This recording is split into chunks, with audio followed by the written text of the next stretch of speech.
Uz svaki sir obično ide i neko meso. Bilo da je to slaninica ili goveđa pršuta, jednostavno jedno bez drugog ne ide. A neki su to shvatili i bukvalno.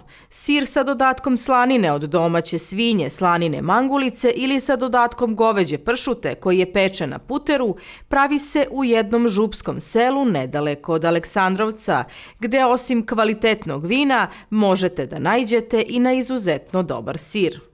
Župa je nadaleko poznata po vinu i rakiji, to je opšte poznato, ali napravili smo jedan mali presedan pa smo krenuli da radimo i nešto drugo što nije karakteristično, ali ovi sirevi, pošto spadaju u grupu desertnih sireva, ovaj sir je odličan za neko meze i ja ga ljudima nikad ne preporučujem da idu sa njime u sarme, zato što će potpuno izgubiti, nije to onaj klasičan običan sir. Ovaj sir ide sam, pre jela ili posle jela, sa nekim vinom, rakijom i tako dalje, kada mezite lagano njega, tako se zove, meze.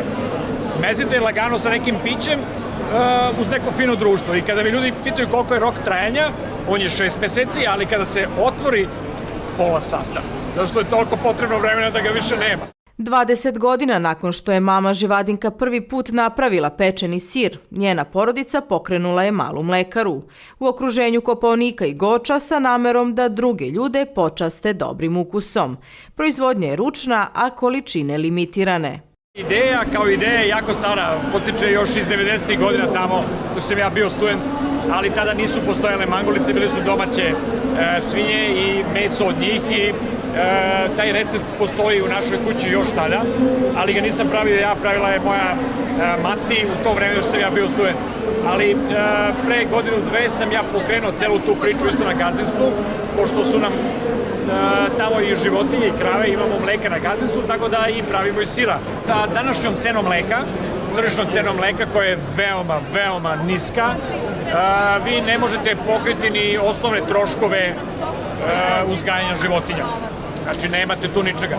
Već kada to mleko prebacite u neki gotov proizvod, onda to počinje da ima smisla. Ali, kada ste mali prerađivač, imate male litraže, onda dolazite u borbu sa velikim sistemima i onda opet se borite sa njima.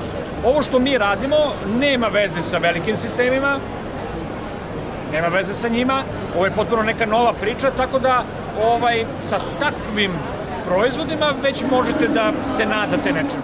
Za 1 kilogram sira potrebno je 10 litara svežeg kravljeg mleka. Da bi ovaj sir sazreo potrebno je 11 i više nedelja. Siru se dodaje slanina od domaće svinje ili mangulice ili goveđa pršuta, a onda se peče na puteru. A sve poslove na domaćinstvu i u proizvodnji obavlja cela porodica. Nas ima više na gazdinstvu, tako da svako ima svoje zaduženje. Najviše smo ja i supruga i mama Živadinka koja je osmislila sir zaduženi. Klinci kad imaju vremena od tih svih igrica i svih tih nekih obaveza da pomognu, nešto pomognu, ali to samo kada su u volji. Kada nisu u volji, onda ništa.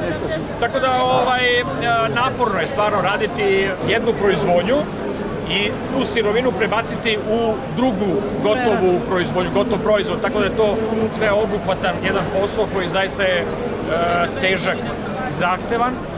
Posebno za neke proizvode koji su ne svakidašnji na tržištu, nešto novo. Verujte da jako puno energije i entuzijazma treba, mnogo kilometra pređenih treba da biste predstavili dovoljno velikom broju ljudi da bi krenuli da od toga nečega živite. Pečeni sir sa domaćom slaninicom, tradicionalni proizvod kuće Miletića. I ukus je zaista odličan, probali smo. A kako se pravi, do tog saznanja nećemo tako lako doći, jer tajnu recepta čuva samo mama Živadinka.